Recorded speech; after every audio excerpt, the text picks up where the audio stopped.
बिस्मिल्लाहिर्रहमानिर्रहीम। साडे नाल मौजूद ने यूसी कोट महमूद तो साबक यूथ काउंसलर मियाँ यासर शकूर साहब। अच्छा मियाँ साहब, तुसां PTI की हमायत की है, साहबजादा मियाँ अबू बकर साहब की हमायत की है, उम्मीदवार होर भी सन, मियाँ साहब की हमायत क्यों? सियासत हर बंदे का जोड़ा स्टाइल अपना अपना है। साढ़े हल्के कई ऐसे कैंडीडेट ने जोड़े लाहौर ही उन्होंने अपना सैटअप है, लाहौर ही अपने दफ्तर ने, इतों जिन्हें हल्के चो जाना है अपने काम के सिलसिले लिए या किसी सिलसिले लिए उन्हें उत्थे जाके अपने प्रेजेंट करने ने, हल्के टाइम लोग काम देंगे ने। उन्होंने मुतबादल कई कैंडीडेट ने ऐसे साढ़े मुकामी हल्के जोड़े अपनी आवाम के दुख दर्द शामिल होंगे ने, खुशी गमी शामिल होंगे ने, और आवाम तक रसाई उन्होंने ज़्यादा है। तो जिन्होंने आवाम की रसाई ज़्यादा है, जोड़े आवाम की खुशी गमी शामिल हो, हर जगह के आवाम के नाल चलन, सानू उन्होंने ज़्यादा बेहतर तरफ देखना चाहिए, उन्होंने साड़ा साथ देना चाहिए। अच्छा मियाँ साहब, ये दसो कि यूसी कोट महमूद PTI की सूरत हाल वेख रहे हो? यूसी कोट महमूद के अंदर ना शुरू तो लैके जिवें तुहानूं पता है कि जी नौजवान तबका है, मलिक अख्तर नवाज नाल सी, एक नई सोच नए जज्बे के नाल मलिक अख्तर नवाज आया सी सियासत के अंदर। साडा अपना जो स्टार्टिंग तो JNC स्टेटस को खिलाफ से असीं शुरू तो चाहते थे कि एक नया चेहरा नौजवान नस्ल अगे आनी चाहिए। ऐतकी जो असीं देखिया कि मुतबादल जो बेहतर कैंडीडेट जोड़े ने, अगर अख्तर नवाज ने ऐतकी अप्लाई नहीं किया तो जिन्ने बाकी बेहतर कैंडीडेट ने वो मियाँ अबू बकर साहब ने, PTI यूथ जी है सारी मियाँ अबू बकर साहब की तरफ देख रही है। असीं उन्होंने जोड़ा पूरी ऐशम लगन नाल लगे हैं, तो पूरी यूसी के अंदर इंशाअल्लाह अल्लाह के करम के नाल वो इंशाअल्लाह वाज़ अक्सरियत के नाल जोड़ा लीड लैनगे, तो इस लीड को अगे कंटिन्यू करते हुए शेखपुरे की तरफ पूरी लीड बनेगी, तो इंशाअल्लाह 11 सितंबर वाले दिन तुसीं रिजल्ट बेहतर देखोगे। साहबजादा मियाँ अबू बकर शरपुरी साहब ना साढ़े हल्के चो पहली बार सियासत के अंदर आए ने। एक बंदा जिंदा माजी बेदाग है, ठीक है, उन्होंने कोई लालच नहीं, पैसे का लालच नहीं, रब ने पैसे नाल भी नवाजिया, शोहरत नाल भी नवाजिया, इज्जत नाल भी नवाजिया। लोग इस सिस्टम के अंदर आते हैं, कोई पैसा बनाना आ जाता है, कोई नाम बनाना आता है, कोई शोहरत कमाना आता है। रब ने जिन्होंने सारा कुछ पहले नवाजिया, वो आवाम की खिदमत लिए, आवाम की उन्हें अपने आप को मतलब अगे सामने प्रजेंट किया।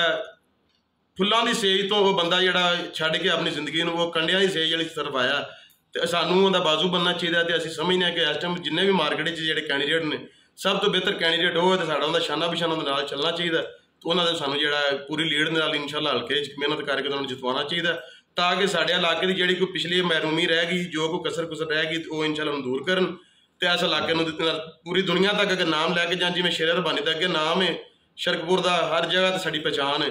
तो असीं पूरा इंशाअल्लाह चाहते हैं कि जो साडा इलाका पूरा जो आलम इस्लाम तक इमरान खान के नाल चल के उनका बाजू बनन।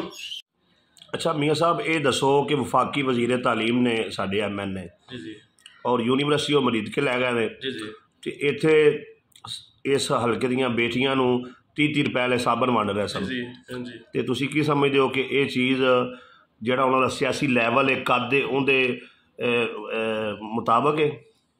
मेरी ना पिछले दिनों अंदर राणा तनवीर साहब जाती मुलाकात हुई। राणा साहब नूं मैं वजीर तलीम होने के नाते मैं अपने हल्के के जोड़े ने गाँव च मेरे अगर 2 स्कूल ने प्राइमरी के, दोनों स्कूल जोड़े ने वो इस टाइम सड़क लैवल के उत्ते कोई 1.5 फुट नीचे हो चुके हैं। उन्होंने छत्तां जड़ियां ने बारिश के पानी नाल पानी अंदर गिरता रहिंदा। मैं राणा साहब को जाके उन्होंने अपने हल्के की तरफों कहा कि साढ़े हल्के च मिडल स्कूल की जी रिक्वायरमेंट है, तुसीं इन्होंने इन्नी कुछ शफकत करो कि साढ़े हल्के च एक मिडल स्कूल दे दो। मैं जो ये मुतालबा रखा तो उन्होंने मैंने भी अगो ये जवाब दिता कि मैं कोरोना किटां जिहड़ियां मेरे को तुसीं जिहड़ियां ने वो दवा लो स्टूडेंटां नूं, कोई मास्क, कोई सैनीटाइजर, कोई लोशन वगैरह, तो वो मैनू बजाए कि स्कूल अपग्रेडेशन की तरफ जाते या रेनोवेशन की तरफ जाते, मैनू कोई खातर खा उन्होंने ना कोई अच्छा रिस्पॉन्स ना नज़र आया। वो तुसीं यूनिवर्सिटी वाली गल करते हो, पर यूनिवर्सिटी जी देखो अगर इस हल्के इस हल्के के नुमाइंदा ने, इस हल्के के MN ने, यूनिवर्सिटी की बेसिक जी रिक्वायरमेंट पहले इधर बननी चाहिए थी। बाकी हल्कों च बनान असीं अप्रीशिएट करने जिते जिते भी बना रहे हैं, लेकिन इस हल्के नाल इन्नी ज्यादती नहीं होनी चाहिए। यूनिवर्सिटी लिए अगर वो कह छड़ते हैं कि मेरे को इतने यूनिवर्सिटी जगह कोई नहीं, तो इतने सरकारी जमीन कई पईयां ने, किन्ने मरबे जमीन पईयां ने, साढ़े नहर रफर शनाब के उत्ते दोनों तरफा जमीन पईयां ने, इतने खुली यूनिवर्सिटी बनान जिन्ने मर्जी बनवान। अच्छा मियाँ साहब, ये दसो कि जी मुल्ल वाली पोल है इनका एक वफाकी लैटर चलता पाया सोशल मीडिया से कि ये राणा साहब जो ना जल्द शुरू करवान जा रहे हैं, तो 15 साल पहले कभी भी ये ख्याल नहीं आया, तुसीं की समझदे हो बनेगी या बस एवें लालीपॉप ही आवाम नूं? देखो फिलहाल जो उन्हें एक लैटर ही कढ़ के सोशल मीडिया के उत्ते दिता है, तो वह भी इस मौके के उत्ते जो उन्होंने सियासी कंपेन की जरूरत है, तो उस उत्ते ये लैटर जो जारी किया। काम जोड़े ने वो रूटीन मैटर जो होना चाहिए वो अज होए कल होए, लेकिन इनू सिर्फ पब्लिसिटी स्टंट के तौर पर यूज़ किया जा रहा, जो मैनू लग रहा इस इलाके की रिक्वायरमेंट है कि इधरों पुल बने। तो 11-12 किलोमीटर का जो टोटा है, सानू लाहौर वालों जो उत्तों की जाना पैंदा 1.5-2 घंटे की मुसाफत तय करके वो असीं शार्टकट इधर लाहौर में अप्रोच साडी नीयर हो जाए। तो इनू हकायक च बदलना चाहिए जल्द। यूसी कोड़मूह दे राणा तनवीर हुसैन ने बतौर MN 15 साल की तरक्याती काम करवाए ने तुहाडे अंदाजे के मुताबिक? यूसी कोड़मूह के अंदर ज़्यादा तो ज़्यादा अगर वार्डा के कोई काम अगर कोई कह दे तो वो 2-4 नाम सुनी दे ने। मैं अपने तौर पर साढ़े शरकपुर तो लैके रेस्क्यू 1122 ऑफिस तो लैके नाजरलबाना तक मैं रोड जी हाजी अली असगर मंडा साहब को कारपेट करवाई। पहले भी रोड की बहुत खस्ता हाली सी, 2 तरफ खड्डे वगैरह पड़े हुए सन। हुण हालिया बारिशें वजह तो दोबारा फिर वो थोड़ा जिहा बर्म होंदे इर्द गिर्द खराब हो रहे हैं। असी बजाते खुद जिन्हें भी ज़्यादा तो ज़्यादा काम ने वो सानू हाजी अली असगर मंडा साहब ने पिछले दिनों अगर मियाँ जलील साहब सन तो उन्हें PC साढ़े पिंड उन्हें पवाई। कोई इन्हें खातर मेजर जिस लैवल का एक सियासतदान है जिन्हें काम होने चाहिए उस हिसाब से साढ़े नाल नहीं होए। बाकी जिन्हें भी असी अपने जाती तौर पर कोई एफर्ट्स कर सकते हैं असी वो मिलजुल के लग रहे हैं कर रहे हैं आवाम की सेवा लई। बिल्कुल ठीक है। तो तुसीं की वेख रहे हो मियाँ साहब के PTI इस हल्के चो किन्नी वोटां तो लीड तो जीतेगी? मनीर भाई कहना कबल इस वक्त है। अच्छा मियाँ साहब ये दसो कि तुसी PTI ज्वाइन कर ली है, इमरान खान के शाना बशाना खड़े हो या बस इलैक्शन तक ही तुसी PTI के अंदर और दोबारा फिर नूं लेके चले जाओगे? मलिक साहब शुरू तो लैके असी इंडिपेंडेंट तौर पर अपना वर्क करते रहे हैं इस हल्के के अंदर स्टार्टिंग तो लैके, लेकिन असी इमरान खान के नज़रिए आइडियोलॉजी में पसंद करने। इमरान खान ने स्टेटस को के खिलाफ आवाज़ उठाई है तो साहब लिए इमरान खान खड़ा होया। असी हर जगह तो असी उनकी कंपेन की, जिन्ना असी एफर्ट्स कर सकने असी की, चाहे उन्हें कोई साड़ा अपना बगाना कोई नाराज होता रहा, लेकिन असी उनके लिए एफर्ट पूरी की कि एहतसाब सब तो होना चाहिए, इहदे कोई दो राय होनी नहीं चाहिए। असी पिछले इलैक्शन भी असी कैंडीडेट्स हैं, खुद मलिक अख्तर नवाज कैंडीडेट से उम्मीदवार से।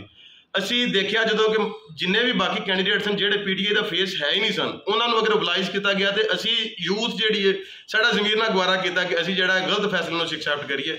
असी इसलिए आज़ाद इलैक्शन की तरफ चलेगा।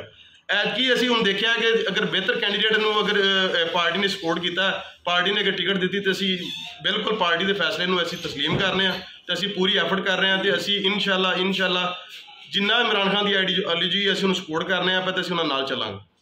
यानी PTI च ही रहोगे?